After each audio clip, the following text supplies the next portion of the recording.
Everyone, remain calm. Yeah, that's how it always starts. But then later there's running and screaming. Somebody talk to me! What is happening? Welcome to Jurassic World. You're listening to the Jurassic Park Podcast. You want to consult here or in my bungalow? Hold on to your butts. Well, we're back. Hello and welcome to the 75th episode of the Jurassic Park Podcast. I'm your host, Brad Jost, and we're here to discuss all things Jurassic Park. In this episode, we've got a cool piece of news to go over and my full review of Jurassic World, the exhibition that debuted in Philadelphia over this past weekend. You can read my full review on our website, JurassicParkPodcast.com, and you can also check out the full video I put together of the exhibition. I got up close and personal with the dinosaurs just for you guys, so don't miss it. Stay tuned to the end of this episode for some quick details on a meetup that will be taking place at the exhibition in the new year. It's a shorter episode this week, so let's get things started off with a bit of Jurassic news from around the world. 18 minutes and your company catches up on 10 years of research. Access me, program. Access new security. These pictures were taken in hospital in Costa Rica 48 hours ago. I don't want to jump to any conclusions, but look. Boy, I hate being right all the time. Today, I guarantee it.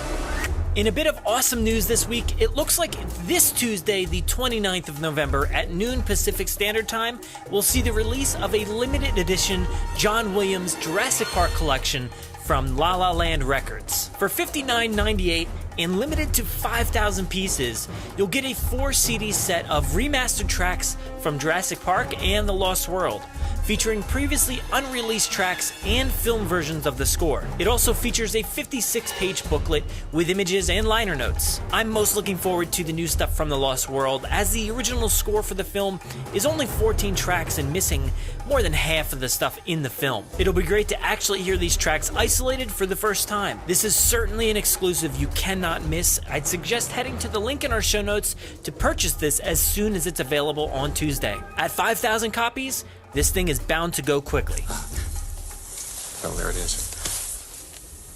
There it is. The closest you will ever come to living dinosaurs. Jurassic World, the exhibition.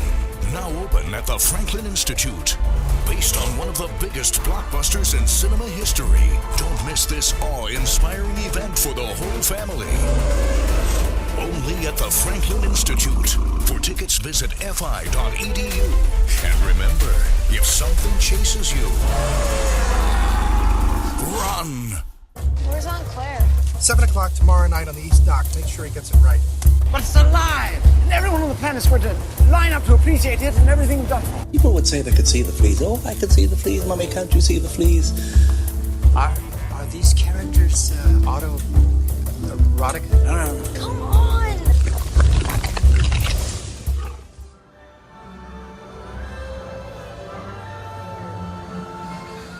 This past weekend, I had the chance to visit the Franklin Institute for the North American premiere of Jurassic World, the exhibition.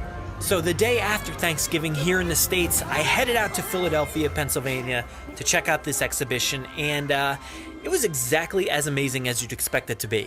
I think they did a great job at bringing Jurassic World to life with the towering animatronic dinosaurs and the intricate atmospheres with the, all the flowering and everything around, the trees and plants and the cages and everything that these dinosaurs were in. It really felt like Jurassic World. But to back it up a bit, from the moment I got to the Franklin Institute, I actually have never been there before. I've been throughout Philadelphia constantly. I used to go there all the time, but this was my first time at the Institute, and it's an awesome place. And from the moment that you get to that building, it's towering and it's huge, and there's these giant columns, and in between these columns are banners that are floating in the wind, and on these banners there's raptors and the Jurassic World logo, the exhibition. It's dark, it's ominous, and it's inviting at the same time, and you know that beyond those banners there's going to be something truly awesome. I was right, totally. So as you enter the building, you bypass Benjamin Franklin there on his giant pedestal, head up the ramp and off to the left, and you scan your ticket for the exhibition. And that's basically where the experience starts. And you start to see some theme park banners for Jurassic World, and they've got different dinosaurs and different things on them. And you make your way around to what is the beginning of the exhibition, which is the ferry ride to the island. The ferry to Jurassic World is now departing. Please direct your attention to the front of the road for an important informational video. Now, in this room, you get a glimpse from inside a ferry. So you look out these portals on the wall and you see the water outside. And then you look ahead of you and you see the front of the boat on this video screen in front of you with all kinds of compasses and different gauges and stuff. And after being in there for a few minutes or so, a video starts to play to kind of, I guess, hype you up for what's to come at Jurassic World, as if you're actually traveling to this island. Below our feet, it tells the tale of an ancient era when dinosaurs ruled the world. Many have dreamed of visiting that world, witnessing the majesty and the power of the largest, most dominant creatures to have ever lived. That dream is now a reality here at Jurassic World. The park is So it's kind of cool. The video gives you a glimpse of the island itself. So it kind of has some clips from the movie, not anything with any of the characters or anything like that, but it also has some stock footage of dinosaur stuff, and it really hypes you up. There's a voiceover underneath, and it leads you to the debut of Allison, Jurassic World's lead ranger, and this is a person who kind of comes on the screen every now and then throughout the exhibition and gives you a little bit more detail on the certain experiences that you're about to see. And it's a nice touch. I like it. She's dressed in like a Jurassic World ranger outfit, and she's giving you good information, so it's fun to watch and definitely a good part of the experience. Hello everyone, I'm Allison, Jurassic World's lead ranger, and I have the privilege of overseeing all of our park's dinosaurs. From the babies to the beasts, I know them all. It's my pleasure to be in charge of your VIP tour of the island today. As our VIP guest... So really, after kind of getting you familiar with Jurassic World, she gives the all-familiar welcome to Jurassic World, and the doors open, and you enter into this kind of jungly atmosphere, and there's really cool... I guess the room is kind of covered in banners, so it looks like you're looking at mountain vistas and all kinds of stuff like that. You see the sky and the clouds, but you also get tons of trees and plants and everything in front of you in the exhibition. And the first thing you see as you turn that corner is the giant park gates, the Jurassic World park gates. There's no monorail going through like in the movie, but it's all spectacular in itself, and it's really awesome. It's something that I had to stand around, take some video, take a bunch of pictures. I got a picture in front of it too, but it was kind of hard to get pictures in this building because of the lighting and the atmosphere that they set. It kind of makes it a little difficult to get great pictures, but it still all came out really well, and I'm really excited to see these park gates in person and go straight through them, and you get your first glimpse at the Brachiosaurus.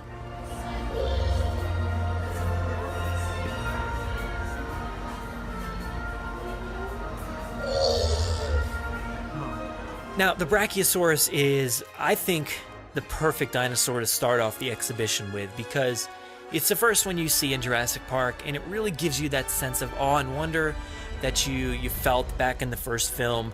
And I think it's on par. You wander into this exhibition and you see this thing just coming up out of the ground and towering over you, and you can hear the thundering voice that it exhales every now and then, and you get that amazing score from John Williams and Michael Giacchino underneath, and it's really awesome. It's epic, and I found myself quoting the movie over and over, kind of with the music as it was going along.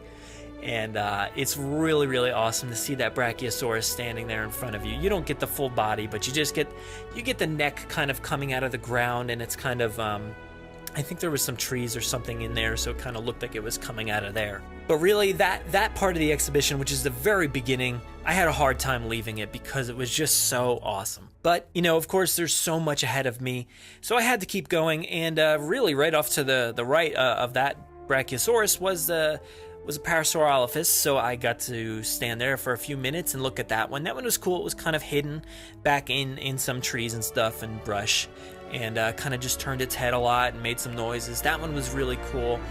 But the tough thing about this exhibition is it's timed, because you go in as a group and then you wait for those doors to open, and then the doors open and your group goes in. So behind you there's going to be another group in a few minutes. So while I did wait to the end of my group, so I had the room to myself so I could take pictures and video and just kind of stare at everything by myself, I knew that behind me I'd have to keep going because people are going to come out pretty soon. So after that one, I kept going through, and one of the things I've seen from different shots and stuff from when it was out in Australia was the Pachyrhinosaurus. And if you don't know, this is kind of like a Triceratops type dinosaur.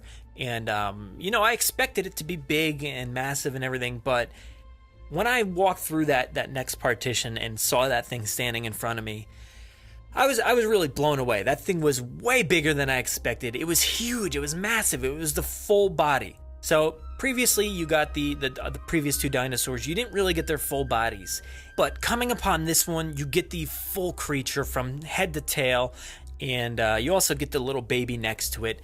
And it's awesome. You get I think this is the first time you actually get some like electrified looking fence and everything around the creature. You get a gentle giant sign in front of it. And also in that section is the dino dung, which there's a few spots where you can stick your arm in, and it definitely feels like it. It's kind of nasty, but you have to do it. Don't leave that section without doing it. It's pretty fun. But yeah, like I was saying, the Pachyrhinosaurus was huge. It was awesome. It didn't move a ton. It kind of like moved its head around a lot and its tail or whatever. But still, it was so impressive. The full body. And getting a look at the creature up close like that, you could see all the detail that went into sculpting the skin and even giving it scars and whatnot. It was really, really awesome. So much detail, so impressive. The thing I get when I go to a lot of these types of exhibits, whether it's at a different museum or a theme park, is you kind of don't believe what you're seeing in front of you. You think, oh, it's just an animatronic, it's fake looking. It's cool to see, but when you're in this exhibition, it's almost as if these things are real. They're so well done. Creature Technology did a great job bringing these things to life. The animatronics are super fluid. When you go to the Jurassic Park ride in Orlando or California, I'd assume that one's the same, but the skin, it doesn't really fit well, and the animatronics are shuddery and don't really move that well. But here in this exhibition, everything is so fluid and so great, and that's where that disbelief kind of goes away, and you almost feel like you're watching these things for real in front of you. That's why I had that feeling where I'm like, I don't want to move on to the next exhibit yet, because I just want to stand there and watch these things because they're so awesome. But moving on to the next section, I forget exactly the order as I'm kind of just doing this on the fly, but you also do come across the Hammond Creation Lab. And this is reminiscent of the room that you get in the beginning of Jurassic World, where Claire is leading the Verizon executives down, and then they talk with Dr. Wu. It's kind of just like that. So you get some baby dinosaurs kind of half sleeping, half awake. You get a bunch of dinosaur eggs in the container there. There's a whole wall full of amber chunks that have, some have bugs in them, some don't. And then there's microscopes, there's computers that you can kind of play with and touch screens and stuff. I think there's some fake dinosaur. I don't know if I think they're fake. At least there's like dinosaur eggs or something.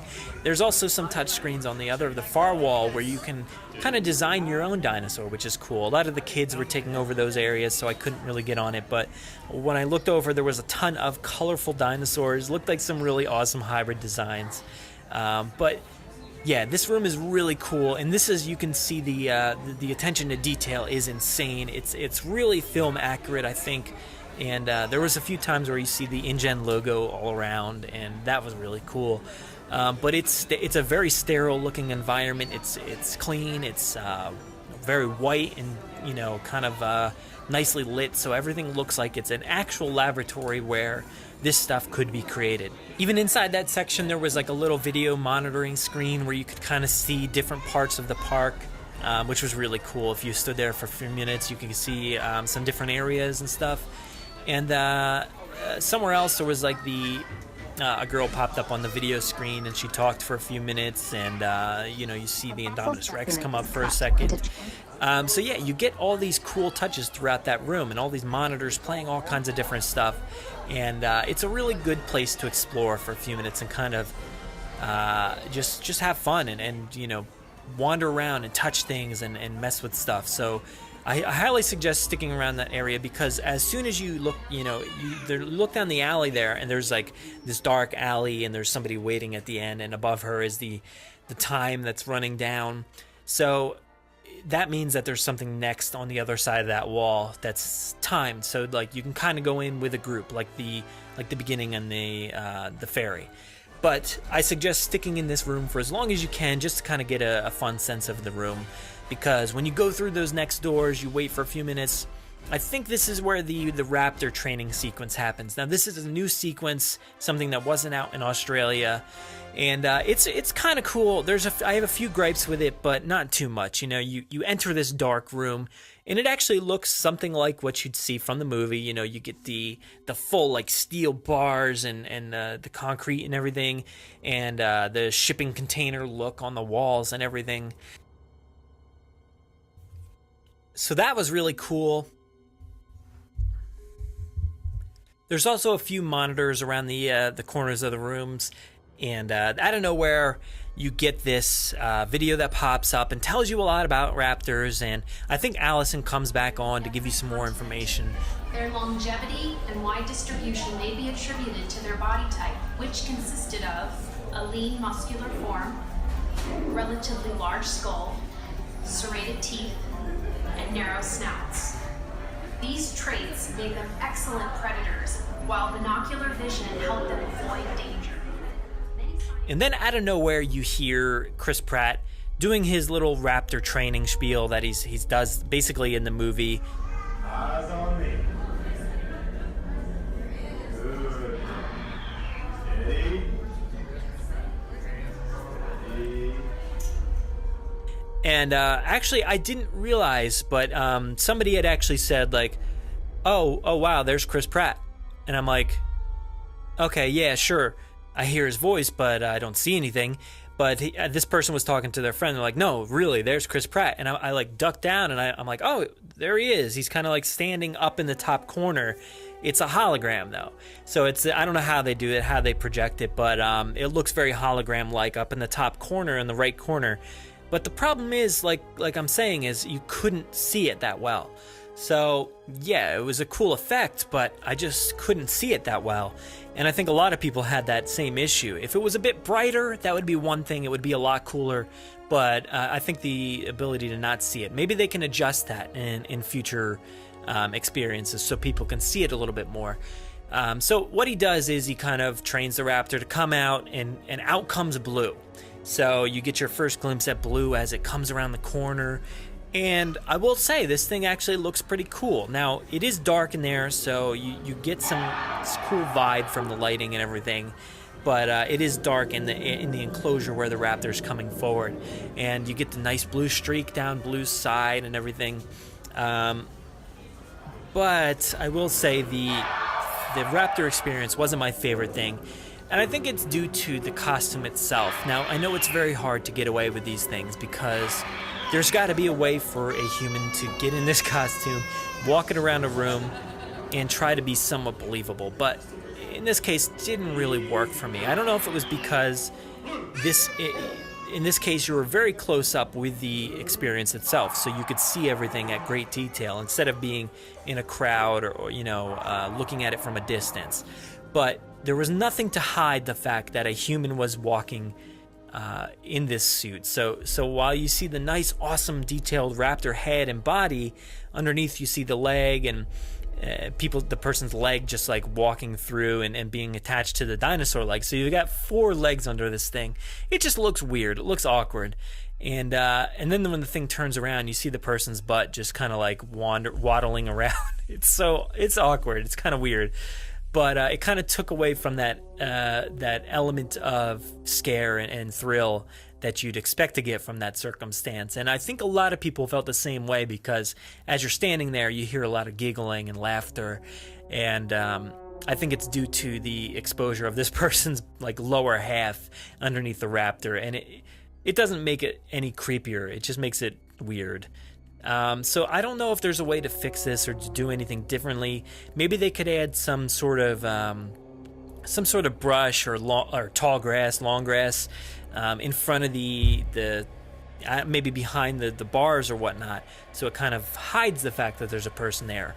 And I think other experiences have done really well with this, because out in Universal they have a similar costume that the person's in, that they control, and the raptor doesn't look as good as this blue did, but it hides the fact that there's a human in there. Because a lot of people will be like, oh, that's an animatronic dinosaur, but it's really not. It's a human operated dinosaur. And in this case it's the same thing, but it's exposed way too much, I think. So if maybe they could work on that would be a lot better. But overall, I'm really glad that this raptor experience was added to this exhibition. I think it gives it a fun, new dynamic. And, it wasn't my favorite part, but I did have a lot of fun in there either way. So after that, there's you exit that room, and there's this kind of giant wall that has the familiar graphics that you've seen from a lot of the promotional stuff. It has a raptor, Triceratops, T-Rex, all plastered on this wall, and you can kind of judge your height compared to how tall they are, which is cool. It's fun.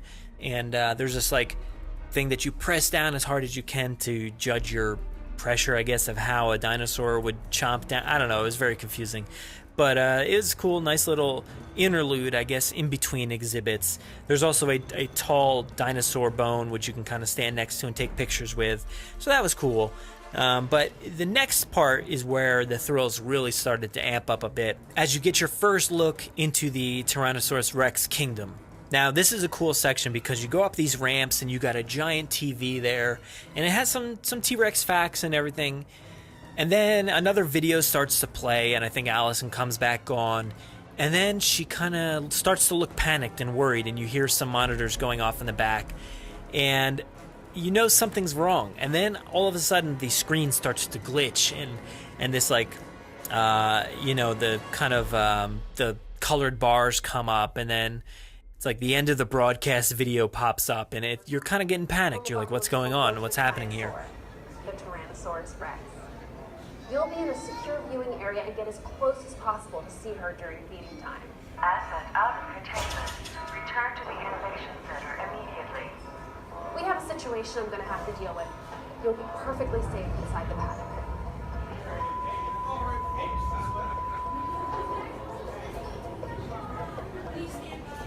But, as soon as that's done, the doors open and you go into the T-Rex kingdom, which is another very, very dark room with a few lights in the upper corner that's illuminating the fog, which is really, really cool. And in the right corner, you get another truck, a truck there that's, something bad's going to happen with that. So after you're standing there for a few minutes, the lights go dark, a T-Rex wanders out from the side, starts to hear that you hear that thundering foot pounding as it's coming through the room, and you've all seen this experience probably online, but it's so awesome in person.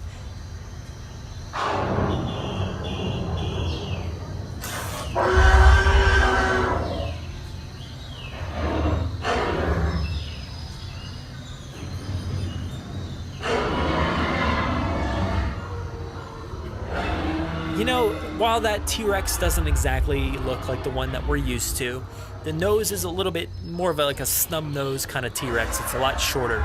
I will say that at times, as it's growling and roaring and throwing its head around the room, you kind of get these glimpses of the Rex that we know and love, which is kind of cool. You know, you can kind of almost just look at like a certain portion of the dinosaur and say, yeah, that's the same one, but without looking at the face. You know, the face is just obviously a little bit different. But that experience is really, really cool, and it's kind of quick, so I suggest staying in that room and watching the next round, because that's exactly what I did. I watched it twice, and yeah, it wasn't a mistake to stand around there, because I moved around, I got a different view, which is really cool. I don't know which view is better. If you stand back and witness the whole thing, you know, that's cool, but I got up against the fence and I stood right there, and that's a really, really awesome experience. I suggest doing that. But you know, this experience is really cool. The T-Rex wanders down to the end, roughs up the truck a little bit, and then you hear somebody in the back kind of like ignite a flare and say, come on, move back. And the Rex kind of wanders backwards. I don't know if that's capable of doing that in real life, is it? I don't know. It kind of backs up and goes away and hides again in the darkness. But it's a really awesome experience. One of the best, probably the second best, I'd say. There's another awesome one at the end. So after exiting the T-Rex kingdom, you come across the Stegosaurus, and this is in Gyrosphere Valley. It's a very small valley, but you do get a glimpse at the Stegosaurus, which is another insanely detailed, full-bodied herbivore, which is really cool. The head moves, I think the tails move, and you get the sense of how big these creatures are, or would have been in real life. The scales, or the plates that are on top of the dinosaur, are huge and massive, and it's really, really awesome to see this thing in person.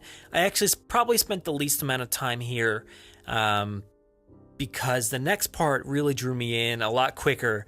And as you go beyond the Stegosaurus, you see this giant log that's sitting there, and you can kind of walk through this log, but luckily I didn't move too fast, because that's where the Indominus Rex is hiding behind. So at the time I walked over, it was hiding, so you didn't really see it behind that log.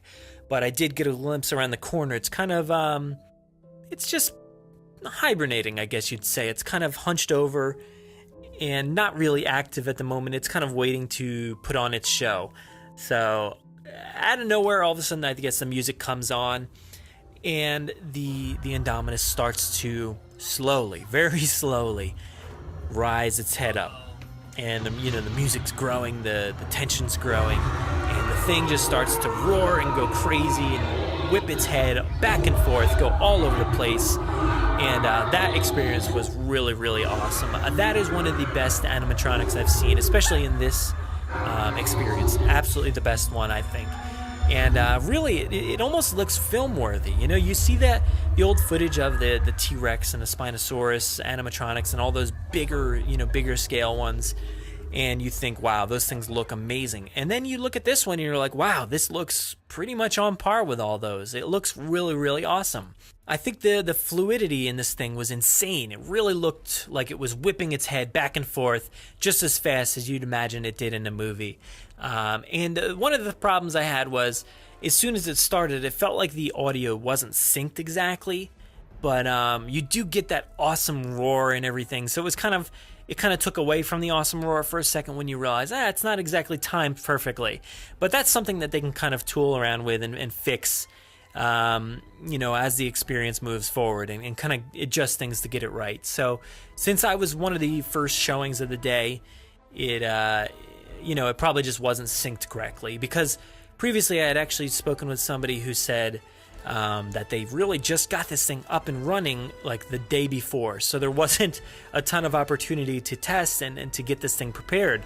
So it was really interesting to see them kind of standing around and watching all these different exhibits to make sure they're all working properly. So I'm sure they'll fool around with that and get it right, because this is the most iconic one in the entire exhibition, the key experience that you're looking forward to at the very end, and it's truly worth it. This is another one where I stood around and watched it for a few minutes and watched it again, and got some different angles and different footage and pictures.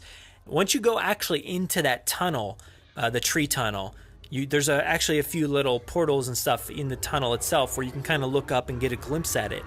And it's really, really awesome. The thing looks real. And one of the coolest parts of that experience was, like, as you're standing there for a while watching this thing, like, go crazy, you start to hear, like, different effects from the movie. So I think you hear, like, some motorcycles pull in, and you hear some people talking. I think some of it was, like, Chris Pratt, maybe Barry or something like that.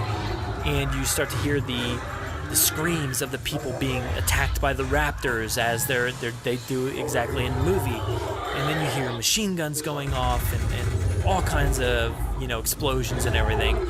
And then the thing just kind of goes back to its dormant self and just lays next to the tunnel.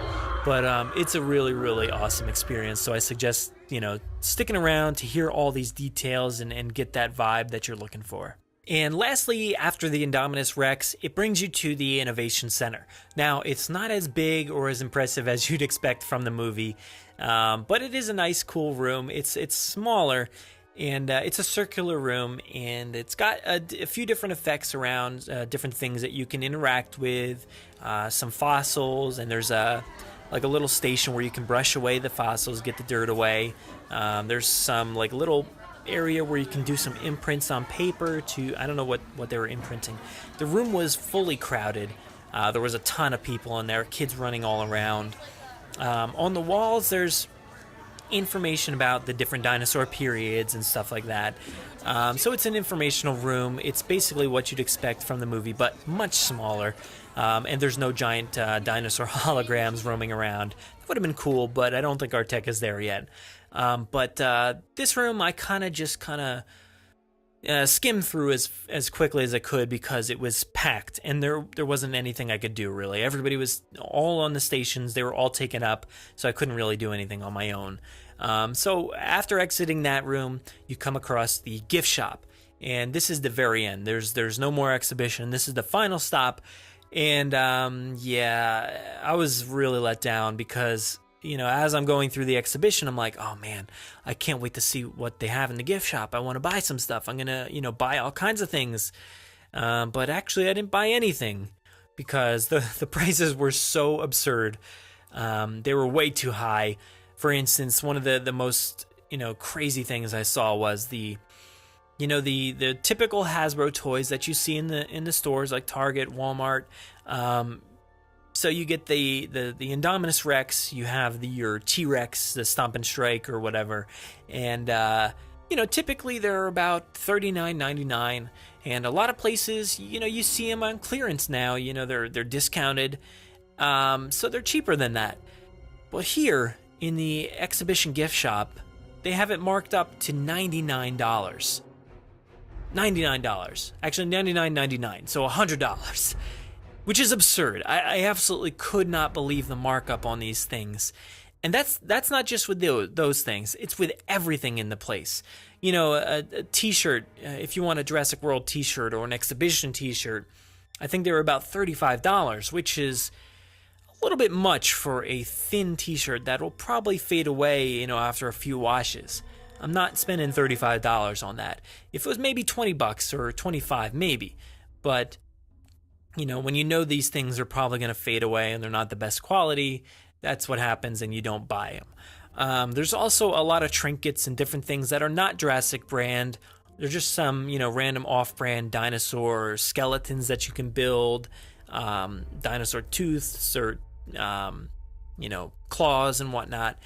So that stuff is cool, but again, expensive. So I didn't really feel the need to buy off-brand dinosaur stuff. There was a lot of keychains and magnets. There was a few posters. The posters were probably the best deal in the place. It was a poster of a T-Rex from head on roaring, and I didn't really like the design on that. That was, I think it was $7.99, and there's the typical Indominus Rex shot with the raptors coming toward you. That was also, I think, $7.99. But really, also there was the program. Which was cool. It was nice. It was $20. I didn't really feel the need to buy it because it was just rehashed pictures from Jurassic World. Not too much else. So it was a cool touch. I maybe would get it next time, but I didn't get it this time. I wanted to see if maybe they'll adjust their prices. I'm sure they'll see, how things are selling, how things are doing in their store, and then adjust things accordingly. Because it was the first day, so I'll give them that. But I think prices were a little too high, and unfortunately, I would have loved to have purchased things, shirts, hats, anything, but not that time because it was a little bit too expensive. So that was a little bit disappointing. But overall, the entire experience was awesome. I had a really great time standing in front of these insanely detailed and fluid and awesome animatronics. The level of detail to all these exhibits was great. The certain rooms that you go in that replicate stuff from the movie was awesome. Everything was great, and I highly suggest you go out to Philadelphia, head to the Franklin Institute, go see this stuff right now. And it's certainly worth the money to go to the exhibition. And like I said, I've never been to that museum before, so we got a chance to do a lot of the other things throughout the museum. And it is somewhat of a kiddie type museum where the kids can interact with different things and learn about all the different sciences, it's really cool. But there's a few experiences that you can do as an adult and have some fun. I was with a group of 5 people, and we're all adults, and we all had a good time inside the different exhibitions, which is like, you can get a glimpse at your brain, the heart. There was an airplane exhibit, space exhibit. There's a planetarium in there, IMAX theater, a sports section. There's all kinds of stuff that you can enjoy throughout the institute. So yeah, I highly suggest you take a few hours to just kind of roam around and have some fun and get some knowledge. So anyway, that about wraps up my review here on the podcast. You can read the review over on our website, JurassicParkPodcast.com, and you can also watch the video. I highly suggest you watch it. It's a little long, but it covers everything that I talked about here today, and probably a little bit more. So definitely check that out. Share it around, tell everybody you know, and make sure to head out to the exhibition.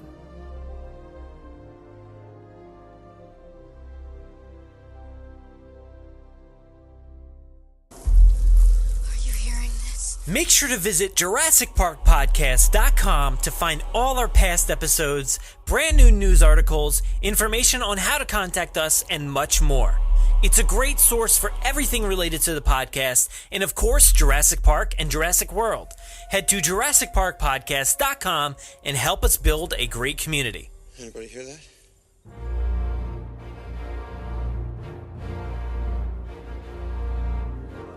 Thanks for listening to the 75th episode of the Jurassic Park Podcast. Thanks for taking a moment to listen to my thoughts on Jurassic World, the exhibition. And don't forget, you can read my thoughts on our website via the review. Also, don't forget to check out the video that I shot throughout the day. It's about 20 minutes long, but it gives you a glimpse into everything you'd want to see from the exhibition. Stay tuned in the following weeks as we'll be doing some ticket giveaways and more.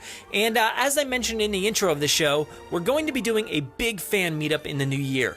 So Saturday, January 7th, 2017, we'll be gathering together as a big group to storm the exhibition. So far, I've heard from a lot of people who are interested in attending, so if you are in the Philadelphia area, make sure to make the trip out and meet up with us and a bunch of other players in the Jurassic community. I'll certainly have more details to follow up in the coming weeks, but I just wanted to give you the date so you can start planning. We hope to see you there. If you want to interact with us, we do most of our work over on Twitter at Jurassic Park Pod. We're also on Facebook at facebook.com/Jurassic Park Podcast, and our Instagram handle is at Jurassic Park Podcast. You can listen to us via iTunes, Google Play, SoundCloud, Podomatic, YouTube, our website, or wherever else podcasts are found.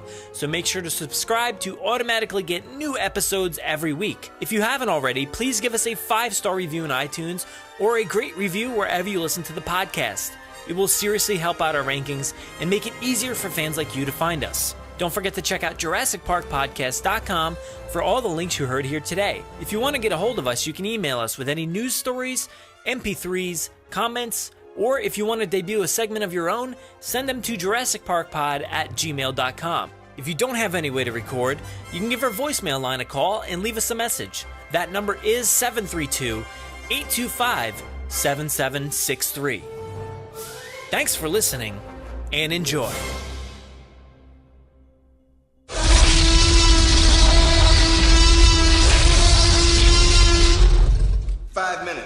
Stop what you're doing and leave now.